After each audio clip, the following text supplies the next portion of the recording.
ವೀಕ್ಷಕರೇ, ನಾವಿದ್ದೇವೆ ಇವತ್ತು ಕಟ್ಪಾಡಿ ಮಟ್ಟು.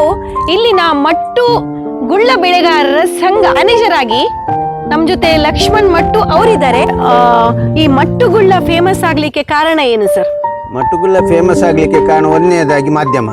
ಈ ಮಾಧ್ಯಮ ಅಂತ ಹೇಳಿದ್ರೆ ನಮಗೆ ಯೂಟ್ಯೂಬ್ ಚಾನಲ್ ಆಗಲಿ, ನಮ್ಮ ಟಿ ವಿ ಮಾಧ್ಯಮ ಆಗಲಿ, ಇದು ಮುಖ್ಯ ಕಾರಣ ಅಂತ ಹೇಳ್ತೀವಿ. ಯಾವುದೇ ಕೂಡ ಒಂದು ಪ್ರಸಿದ್ಧಿ ಪಡಿಬೇಕಾದ್ರೆ ಮಾಧ್ಯಮ ಮುಖ್ಯ ಕಾರಣ ಆಗಿರ್ತದೆ. ನಾವು ಈ ಸ್ಟಾರ್ಟಿಂಗ್ಗೆ ಇವರು ಬಂದಾಗ ನಾವು ಗದ್ದೆಗೆ ಕರ್ಕೊಂಡು ಹೋಗಿ ಅವರ ಮುಖಾಂತರ ನಾವು ಈ ಒಂದು ಸ್ಪ್ರೆಡ್ ಮಾಡ್ತಿದ್ವಿ ಮಾಧ್ಯಮದವರಿಗೆ. ಆ ಪ್ರಕಾರವಾಗಿ ಮಟ್ಟುಗುಳ್ಳವನ್ನು ಫೇಮಸ್ ಆಗಿ ಕಾರಣ ಅಂತ ಹೇಳಿದ್ರು ಕೂಡ ನಾನೊಂದು ತಿಳಿಯಪಡಿಸ್ತೇನೆ. ಕಾರಣ ಅಂತ ಹೇಳಿದ್ರೆ, ಕೆಲವು ರೈತರು ಇದನ್ನು ಒಂದು ಪರಿಗಣಿಸಿ ತಮ್ಮ ಈ ಗದ್ದೆಯಲ್ಲಿ ಬಂದಾಗ ಅವರಿಗೆ ಒಂದು ನಮ್ಮ ಸಹಕಾರವನ್ನು ನೀಡಿ ಅವರಿಗೆ ಒಂದು ಮಾರ್ಗದರ್ಶನವನ್ನು ನಮ್ಮ ಏನು ಬೆಳೆಸ್ತಾರೆ, ಯಾವ ರೀತಿ ಬೆಳೆಸ್ತೇವೆ, ಈ ಒಂದು ತಿಳುವಳಿಕೆಯನ್ನು ಮಾಧ್ಯಮದವರಿಗೆ ನೀಡಿದರೆ ಅವರು ಇನ್ನೊಂದು ರೈತರಿಗೆ ತಿಳಿಯಪಡಿಸ್ತಾರೆ. ಆ ರೈತರು ಕೂಡ ಅವರು ಒಂದು ಮಾಡಲಿಕ್ಕೆ ನಾವೊಂದು ಸಹಾಯ ಮಾಡಿದಂತಾಗ್ತದೆ. ಮಾಧ್ಯಮದವರಿಗೂ ಕೂಡ ನಾವು ಸಹಕರಿಸಬೇಕಂತೇಳಿ ನಾವು ರೈತರಲ್ಲಿ ಕೂಡ ಮನವರಿಕೆ ಮಾಡ್ತೀವಿ. ಧನ್ಯವಾದಗಳು ಸರ್.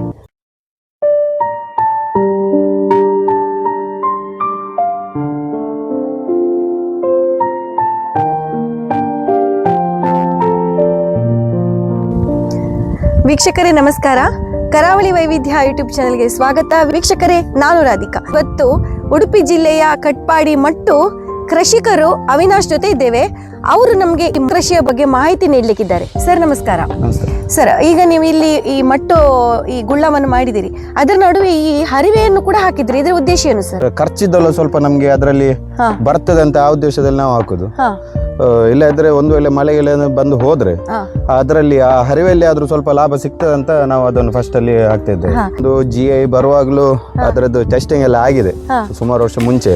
ನಮ್ಗೆ ಇದಕ್ಕೆ ಪೇಟೆಂಟ್ ಸಿಕ್ಕಿದೆ ಅಲ್ಲ, ಆವಾಗಲೇ ನಮ್ಗೆ ಅದಕ್ಕೋಸ್ಕರನೇ ಸಿಕ್ಕಿದ್ದು ಅದು. ಇದು ಇದರದ್ದು ಬೀಜ ಎಲ್ಲಿ ತಗೊಂಡು ಹೋಗಿ ಹಾಕಿದ್ರು ಅದ್ರ ರುಚಿ ಮತ್ತೆ ಕಲರ್ ಯಾವ್ದು ಬರುದಿಲ್ಲ. ಹಾಗಾಗಿ ಮಟ್ಟದು ಸ್ವಲ್ಪ ಫೇಮಸ್ ಉಂಟು ನಮ್ಗೆ. ಖರ್ಚು ವೆಚ್ಚಗಳು ಹೇಗೆ ಸರ್? ಖರ್ಚು ವೆಚ್ಚ ಅಂದರೆ ಈಗ ಫಸ್ಟ್ಗೆ ನಾವು ಗೊಬ್ಬರ ಎಲ್ಲ ಈಗ ಮುಂಚೆ ಮಲ್ಚಿಂಗ್ ಶೀಟ್ ಎಲ್ಲ ಇರಲಿಲ್ಲ. ಈ ಸಾಧಾರಣ ಒಂದು 7-8 ವರ್ಷದಿಂದ ಈಚೆ ಬಂದದ್ದು ಇದೆಲ್ಲ ಮಲ್ಚಿಂಗ್ ಶೀಟ್. ಫಸ್ಟ್ಗೆ ನಾವು ಹಡಿಲ್ ಬಿಟ್ಟಿರ್ತೇವೆ ಗದ್ದೆ ಎಲ್ಲ, ಅದನ್ನು ಟ್ರ್ಯಾಕ್ಟರ್ ತಗೊಂಡು ಇದು ಮಾಡಿ ರೆಡಿ ಮಾಡಿ ಲೇಬರ್ ಹಿಡ್ಕೊಂಡು ಮಲ್ಚಿಂಗ್ ಶೀಟ್ ಎಲ್ಲ ಹಾಕಿ ಇದು ಟ್ರ್ಯಾಕ್ಟರ್ ಹೊಡೆಯುವಾಗ ಫಸ್ಟ್ ಗೊಬ್ಬರ ಎಲ್ಲ ಹಾಕಿ ಆಮೇಲೆ ಇದೆಲ್ಲ ಹಾಕುದು. ಮಲ್ಚಿಂಗ್ ಶೀಟ್ ಹಾಕಿ ಮತ್ತೆ ಗಿಡ ನಾಟಿ ಮಾಡುವಂಥದ್ದು. ಗಿಡ ನಾಟಿ ಮಾಡುವ ಮುಂಚೆ ನಾವು ಮನೆಯಲ್ಲಿ ಇದರಲ್ಲಿ ಟ್ರೇ ಬರ್ತದೆ ಇದರದ್ದು ಬೀಜ ಹಾಕೋದು. ಆ ಟ್ರೇಯಲ್ಲಿ ನಾವು 1 ತಿಂಗಳು ಮುಂಚೆ ಟ್ರೇಯಲ್ಲಿ ರೆಡಿ ಮಾಡಿ ಆಮೇಲೆ ಇದು ಮಲ್ಚಿಂಗ್ ಶೀಟ್ ಹಾಕಿ ಗಿಡ ನಾಟಿ ಮಾಡುವಂಥದ್ದು. ಮೊದಲನೇದಾಗಿ ನಾವು ಹಾಕೋದು ಹಟ್ಟಿ ಗೊಬ್ಬರ, ಕೋಳಿ ಗೊಬ್ಬರ ಇಲ್ಲದ್ರೆ ಹಟ್ಟಿ ಗೊಬ್ಬರ ಹಾಕೋದು. NPK ಇಲ್ಲದ್ರೆ DAP ಅದೆಲ್ಲ ಹಾಕ್ತೇವೆ. ಅದು ಫಸ್ಟಿಗೆ ಹಾಕೋದು, ಆಮೇಲೆ ಹಾಕ್ಲಿಕ್ಕಿಲ್ಲ. ಹಾಕೋದಾದ್ರೂ ಮಳೆಗೆಲೆ ಅಂತ ಬಂದ್ರೆ ಅದರದ್ದು ನಾವೇನು ಗೊಬ್ಬರ ಕೊಟ್ಟಿದ್ದೇವೆ ಅದು ಗಿಡ ಇದು ಹೋಗಿ ಹಳದಿ ಕಲರ್ ಆದ್ರೆ ಮಾತ್ರ ನಾವು ಅದಕ್ಕೆ ಗೊಬ್ಬರ ಕೊಡೋದು ನೆಕ್ಸ್ಟ್. ಇಲ್ಲದ್ರೆ ಗೊಬ್ಬರ ಕೊಡುವಂಥದ್ದಿಲ್ಲ. ಮತ್ತೆ ಮದ್ದು ಅಂದ್ರೆ ಜಾಸ್ತಿ ಮಳೆ ಬಂದ್ರೆ ನಮ್ಗೆ ಫಂಗಸ್ ಇದ್ದು ಒಂಚೂರು ಪ್ರಾಬ್ಲಮ್ ಬರ್ತದೆ. ಅದಕ್ಕೆ ಫಂಗಿಸೈಡ್ ಎಂತ ಇದು ಇರ್ತದೆ, ಅದರಲ್ಲಿ ನಾವೀಗ ನೋಡಿ ಅದಕ್ಕೆ ಎಂತ ಮದ್ದು ಬೇಕಂತ ನಾವು ಬಿಡ್ತೇವೆ. ಹಾಗೆ ಮಟ್ಟುಗುಳ್ಳಕ್ಕೆ ಬೇಡಿಕೆ ಹೇಗುಂಟು ಸರ್? ಅಂದ್ರೆ ಮಾರುಕಟ್ಟೆ ಅಂದ್ರೆ ಹೇಗಾಗಿದೆ ಅಂದ್ರೆ ಈಗ ನಮ್ಗೆ ಮಾರುಕಟ್ಟೆ ಒಳ್ಳೆ ಉಂಟು. ನಮ್ಗೆ ಮಾರುಕಟ್ಟೆ ಇರುವಾಗ, ಬೇಡಿಕೆ ಇರುವಾಗ ನಮ್ಗೆ ಕೊಡ್ಲಿಕ್ಕೆ ಗುಳ್ಳ ಇರುದಿಲ್ಲ ಇಲ್ಲಿ. ಅಂದ್ರೆ ಈಗ ಈಗ ಈಗ ಇದು ಹೊಸ ಗದ್ದೆ ನಮ್ಗೆ ಲಾಸ್ಟ್ ಟೈಮ್ ಅಲ್ಲಿ ತೋರಿಸಿದೆಲ್ಲ, ಅದೆಲ್ಲ ನಮ್ದು ಹಡಿಲ್ ಬಿಟ್ಟದ ಗದ್ದೆ. ಇದೆಲ್ಲ ನಾವು ನಾಟಿ ಇದು ಭತ್ತ ನಾಟಿ ಮಾಡಿ ಕೊಯ್ದು ಹಾಕಿರುವಂತ ಗಿಡಗಳು ಇದೆಲ್ಲ. ಇದೀಗ ಹೂ ಬಿಡ್ತಾ ಉಂಟು. ಈಗ ಹೂ ಬಿಡ್ತಾ ಉಂಟು, ಕಾಯಿ ಎಲ್ಲ ಆಗಿದೆ, ಈಗ ಕಾಯಿ ರೆಡಿ ಆಗ್ತಾ ಉಂಟು. ಬೇಡಿಕೆ ಇರುವಾಗ ಈ ಬೆಳೆ ಬರುದಿಲ್ಲ, ಬೆಳೆ ಬರುವಾಗ ನಿಮ್ಗೆ ಬೇಡಿಕೆ ಕಮ್ಮಿ ಆಗಿದೆ. ಈಗ ನಮ್ಗೆ ಮೇನ್ ಸೊಸೈಟಿ ಉಂಟು. ಈಗ ಎಲ್ಲ ಹೋಗುದು ನಾವು ಎಂತ ಬೆಳೆ ಮಾಡಿದ್ರು ಈಗ ನಮ್ದು ಮಟ್ಟುಗುಳ್ಳ ಬೆಳೆಗಾರರ ಸಂಘ ಅಂತ ಆಗಿದೆ. ಸೊಸೈಟಿ ಎಷ್ಟು ವರ್ಷ ಆಯ್ತು ಸರ್ ಮಾಡಿ ಸಂಘ ಮಾಡಿ? ಸಾಧಾರಣ ಒಂದು 10 ವರ್ಷ ಆಯ್ತಾ ಅಂತ. 10 ವರ್ಷ ಆಗ್ಬೋದು. ನೀವೀಗ ಬೆಳೆದದ್ದು ಈ ಬೆಳೆಯನ್ನೆಲ್ಲ ನೀವು ನಿಮ್ಮ ಸಂಘಕ್ಕೆ ತಗೊಂಡೋಗಿ ಅಲ್ಲಿ ಮಾರ್ಲಿಕ್ಕಿಲ್ಲ. ನಾವು ಎಂತ ಇದ್ರು ಫಸ್ಟ್ ಗ್ರೇಡ್ ಸೆಕೆಂಡ್ ಗ್ರೇಡ್ ಮನೆಯಲ್ಲಿ ನಾವು ಅದರದ್ದು ಎರಡು ಡಿವೈಡ್ ಮಾಡಿ ಸೊಸೈಟಿಗೆ ತಗೊಂಡೋಗಿ ನಾವು ಹಾಕ್ತೇವೆ. ಅಲ್ಲಿಂದ ಪುನಃ ಅಲ್ಲಿ ಲೇಬರ್ ಎಲ್ಲ ಇರ್ತಾರೆ, ಅದನ್ನು ಚೆಕ್ ಮಾಡಿ ಅಲ್ಲಿ ಸ್ಟಿಕ್ಕರ್ ಹಾಕಿ ಮತ್ತೆ ಬಂದ್ರೆ ಮಾತ್ರ ನಮ್ಗೆ ಅದು ಫಸ್ಟ್ ಕ್ವಾಲಿಟಿಯಲ್ಲಿ ಸ್ಟಿಕ್ಕರ್ ಹಾಕಿ ಹೋಗುತ್ತೆ. ಇಲ್ಲಾಂದ್ರೆ ಸಣ್ಣ ಸೈಜ್ ಬಂದ್ರೆ ಅದು ಸೆಕೆಂಡ್ ಅದಕ್ಕೆ ರೇಟ್ ಅಷ್ಟು ಇರುವುದಿಲ್ಲ. ಇಷ್ಟು ಹೊತ್ತು ಕಟ್ಪಾಡಿ ಮಟ್ಟು ಇಲ್ಲಿಯ ಕೃಷಿಕರು ಅವಿನಾಶ್ ಅವರು ಮತ್ತು ಅವರ ಅಮ್ಮ ಇದ್ದಾರೆ, ಅವರ ಫ್ಯಾಮಿಲಿ, ಅವರ ಮನೆಯಲ್ಲಿದ್ದೇವೆ, ಅವರ ತೋಟದ ಒಂದು ವೀಕ್ಷಣೆ ಕೂಡ ಮಾಡಿದ್ದೇವೆ. ಈ ಮಟ್ಟುಗುಳ್ಳದ ವಿಶೇಷತೆಯನ್ನು ನಮ್ಮ ವೀಕ್ಷಕರಿಗೆ ಅವರ ಮಾಹಿತಿಯನ್ನು ಕೂಡ ಕೊಟ್ಟಿದ್ದಾರೆ. ಅವಿನಾಶ್ ಸರ್ ಅವರಿಗೆ ಧನ್ಯವಾದವನ್ನು ಕೋರ್ತಾ ಇದ್ದೇವೆ. ಸರ್ ನಿಮಗೆ ನಮಸ್ಕಾರ. Thank you sir. ಅಮ್ಮ ನಮಸ್ಕಾರ, ಮಸ್ತ್ ಥ್ಯಾಂಕ್ಸ್.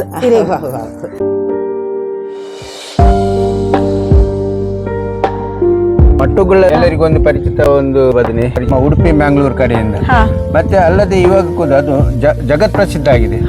ಅದಕ್ಕೂ ಒಂದು ಕಾರಣ ಅಂತ ಹೇಳಿದ್ರೆ ಇದೊಂದು ಜಗದ್ಗುರು ವಾದಿರಾಜ ಕೊಟ್ಟ ಒಂದು ಬೀಜವು ಅಂತೇಳಿ ಎಲ್ಲ ನಮ್ಮ ನಂಬಿಕೆ. ಆ ಪ್ರಕಾರವಾಗಿ ಇದಕ್ಕೂ ಕೂಡ ರುಚಿ ಮತ್ತೆ ಬಣ್ಣ ಕೂಡ ಬಂದಿದೆ.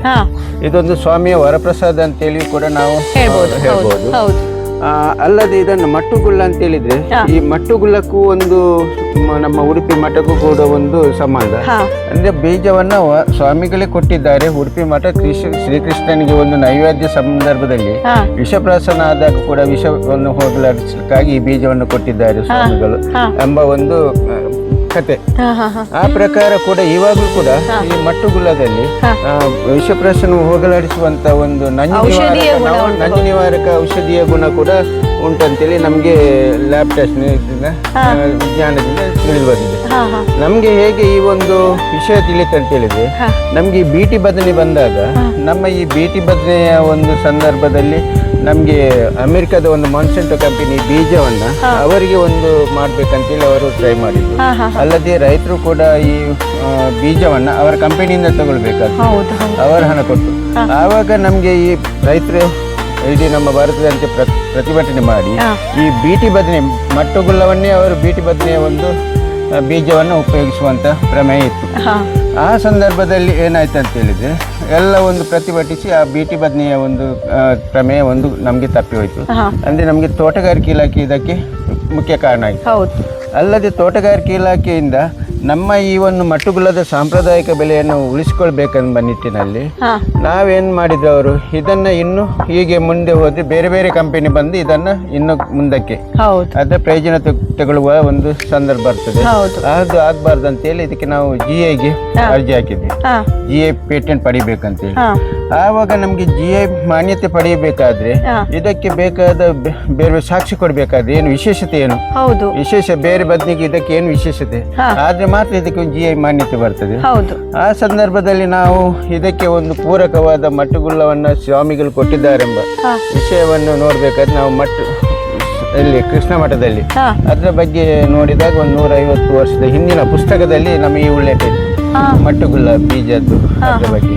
ಮತ್ತೆ ಅದೇ ಪ್ರಕಾರವಾಗಿ ಇದನ್ನ ಕೃಷಿ ವಿಜ್ಞಾನ ಕೇಂದ್ರ ಕೂಡ ಲ್ಯಾಬ್ ಟೆಸ್ಟ್ ಮಾಡಿದಾಗ ಇದರಲ್ಲಿ ಆ ಗುಣ ಇವಾಗ್ಲೂ ಕೂಡ ಉಂಟಂತೆ ಸಾಬೀತಾಯಿತು. ಉಡುಪಿ ಪರ್ಯಾಯೋತ್ಸವದ ಸಮಯ ಸರ್, ಮಟ್ಟುಗುಳ್ಳಕ್ಕೆ ಉಡುಪಿಯಲ್ಲಿ ಹೇಗೆ ಒಂದು ಬೇಡಿಕೆ ಉಂಟು ಸರ್? ಈಗ ಈ ಪರ್ಯಾಯೋತ್ಸವ ಸಂದರ್ಭ ಪ್ರತಿ ವರ್ಷ ಕೂಡ ಈ ಜನವರಿ ಟೈಮಲ್ಲಿ ಪರ್ಯಾಯೋತ್ಸವ ಬರ್ತದೆ.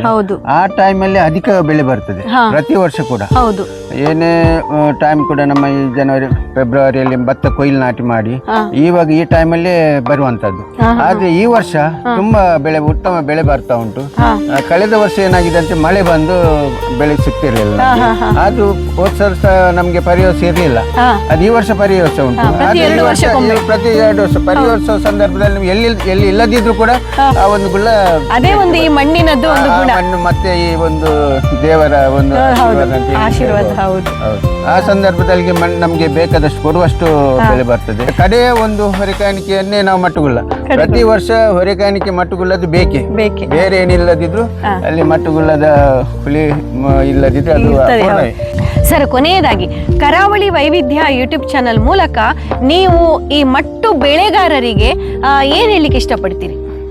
ನಾವು ಮಟ್ಟುಗುಳ್ಳ ಬೆಳೆಗಾರರಿಗೆ ಒಂದು ವಂದನೆಯನ್ನು ಅರ್ಪಿಸಬೇಕಾಗ್ತದೆ. ನಮ್ಮ ಈ ಮಟ್ಟುಗುಳ್ಳ ಬೆಳೆಗಾರರ ಪರವಾಗಿ ನಾವು ಏನು ಕೂಡ ಹೊರೆಕಾಣಿಕೆ ಕೊಡುವಂಥದ್ದಾಗ್ಲಿ, ಬೇರೆ ಯಾವುದೇ ಒಂದು ಅವರಿಗೆ ಪ್ರಯೋಜನವನ್ನು ತಗೊಳ್ಳುವಂತಾಗ್ಲಿ, ವಿಪರೀತ ಇವಾಗ ನಮ್ಮ ಇದು ಹವಾಮಾನ ವೈಪರೀತ್ಯ ಆದಾಗ ಒಬ್ಬರಿಳಿತ ಆಗುವಂಥದ್ದು, ನೆರೆ ಬರುವುದು ಮತ್ತೆ ಮಳೆ ಬರುವಂಥದ್ದು, ಈ ಸಂದರ್ಭದಲ್ಲಿ ಮಟ್ಟು ರೈತರಿಗೆ ಅವರಿಗೆ ಒಂದು ನಾವು ಪರಿಹಾರವನ್ನು ತೆಗೆಸಿಕೊಳ್ಳಲು ಮಟ್ಟುಗುಳ್ಳ ಬೆಳೆಗಾರರ ಸಂಘವು ಸಹಕಾರಿಯಾಗ್ತದೆ. ಆ ಪ್ರಕಾರವಾಗಿ ನಮಗೂ ಕೂಡ ಈ ಮಟ್ಟುಗುಳ್ಳ ರೈತರು ಕೂಡ ಸಂಘಕ್ಕೆ ಬೇಕಾದ ಹಾಗೆ ಅವರು ಹೇಳಿದಾಗೆ ಇವಾಗ ಪ್ರತಿಯೊಬ್ಬರು ರೈತರು ಕೂಡ ಅವರ ಹೊರೆಕಾಣಿಕೆಯನ್ನು ತಂದು ಕೊಡ್ಬೇಕಂತ ಹೇಳಿದ್ರೆ ಎಲ್ಲರೂ ಕೂಡ ತಂದು ಅದರಲ್ಲಿ ಭಾಗವಹಿಸಿದ್ದಾರೆ. ಆ ಪ್ರಕಾರ ನಾವು ಬೆಳೆಗಾರರ ಸಂಘಕ್ಕೆ ಅವರ ಸಹಕಾರ ಇದೆ. ಅದು ನಮಗೆ ತುಂಬಾ ಒಂದು ಖುಷಿಯಾಗಿದೆ. ಈ ಮಟ್ಟುಗುಳ್ಳ ಬೆಳೆಗಾರರಿಗೆ ನಮ್ಮ ಈ ಪ್ರಬಂಧಕನಾಗಿ ಅವರಿಗೆ ವಂದನೆಯನ್ನು. ಈಗಿನ ಯುವಕರಿಗೆ ನೀವು ಈ ವಾಹಿನಿ ಮೂಲಕ ಏನಾದ್ರೂ ಒಂದು ಸಂದೇಶ ಕೊಡ್ಲಿಕ್ಕೆ ಇಷ್ಟಪಡ್ತೀರಾ? ಹೌದು, ಅಂದ್ರೆ ನಮ್ಮ ಈ ಮಟ್ಟುಗುಳ್ಳ ಅಂತ ಹೇಳಿದ್ರೆ ಇದೊಂದು ಜಾಗತಿಕ ಆದ್ರೂ ಕೂಡ ಇದು ಒಂದು ಇನ್ನು ಮುಂದೆ ಕುಳಿತುಕೊಳ್ಬೇಕು. ಇವಾಗ ರೇಟ್ ಇದು ಇಂಥ ರೇಟ್ ಇವಾಗ ಭಾರತದಲ್ಲಿ ಇಲ್ಲ. ತರಕಾರಿಗೆ ಯಾವ ರೇಟ್ ಕೂಡ ಇಲ್ಲದಿದ್ರು ಕೂಡ ಬೇಡಿಕೆ ಕೂಡ ಅಷ್ಟು ಉಂಟು. ಇನ್ನು ಮುಂದಿನ ದಿನಗಳಲ್ಲಿ ಇವಾಗ ಆಧುನಿಕ ಜಗತ್ತಿನಲ್ಲಿ ಅಂತ ಹೇಳಿದ್ರೆ ಇವಾಗ ಯುವಕರಿಗೆ AI ಬಂದಿದೆ. ಇದು ಆದ್ರಿಂದಾಗಿ ಅಲ್ಲದೆ ನಮಗೆ ಬೇರೆ ಬೇರೆ ತಂತ್ರಜ್ಞಾನದಿಂದ ಇನ್ನು ಮುಂದಿಗೆ ಯುವಕರಿಗೆ ಕೆಲಸದ ಅಭಾವ ಜಾಸ್ತಿ ಇರ್ತದೆ. ಆದ್ರಿಂದಾಗಿ ಇನ್ನು ಮುಂದೆ ಈ ಕೃಷಿಯ ಒಂದು ಜೀವನ ನಮ್ಮ ಮಕ್ಕಳು ಕೂಡ ಹೊರಗೆ ಮಾಡ್ತಿದ್ದಾರೆ. ಆದ್ರೂ ಕೂಡ ಅವರ ಮಕ್ಕಳು ಬಂದು ನಮ್ಮ ಮಕ್ಕಳು ಕೂಡ ಬಂದು ಈ ಕೃಷಿಗೆ ಬರ್ತಾರೆ, ಬಂದು ಅವರಿಗೆ ಸಹಕಾರ ಕೊಡ್ತಾರೆ. ನಾವು ಕೂಡ ನನ್ನ ತಂದೆಯ ಕಾಲದಲ್ಲಿ ಕೂಡ ಮಾಡ್ಕೊಂಡು ಬಂದಿದ್ದೇವೆ ಅಂದ್ರೆ ಆದ್ರಿಂದಾಗಿ ಬಂದಿದೆ. ಆ ಪ್ರಕಾರ ಇನ್ನು ಮುಂದಿನ ಪೀಳಿಗೆಗೆ ಯಾವುದೇ ಕೂಡವನ್ನು ನಾವು ತಯಾರಿಸಬಹುದು, ಆದ್ರೆ ನಮ್ಮ ಅನ್ನವನ್ನ ನಾವೇ ತಯಾರಿಸಬೇಕಾಗ್ತದೆ. ಆ ಪ್ರಕಾರ ನಮ್ಮ ಇನ್ನು ಮುಂದೆ ನಮ್ಮ ಒಂದು ಆರೋಗ್ಯವನ್ನು ಉಳಿಸ್ಕೊಳ್ಬೇಕಾದ್ರೆ, ನಮ್ಗೆ ತಿನ್ಬೇಕಾದ್ರೆ ನಮ್ಮ ಯುವಕರು ಈ ಕೃಷಿಯಾಗೆ ಬಂದು ತನ್ನ ಕೆಲಸದೊಂದಿಗೆ ಇದನ್ನು ಕೂಡ ಮಾಡ್ಕೊಂಡು ಅದನ್ನು ಮಾಡ್ಕೊಳ್ಬೇಕಂತ, ನಮ್ಮ ನೆಲ ಮತ್ತೆ ನಮ್ಮ ಜಲವನ್ನು ಉಳಿಸ್ಕೊಳ್ಬೇಕು, ಪ್ರೀತಿಸಬೇಕು, ಅದನ್ನ ಕೂಡ ಬೆಳೆಸಬೇಕು ಅಂತ ಹೇಳಿ ನನ್ನ ಯುವಕರಿಗೆ ಒಂದು ಕರಾವಳಿ ವೈವಿಧ್ಯ ಯೂಟ್ಯೂಬ್ ಚಾನಲ್ ಮೂಲಕ ನಾನು ಧನ್ಯವಾದ ಕೋರ್ತಾ ಇದ್ದೇನೆ ಸರ್. ನಮಸ್ಕಾರ.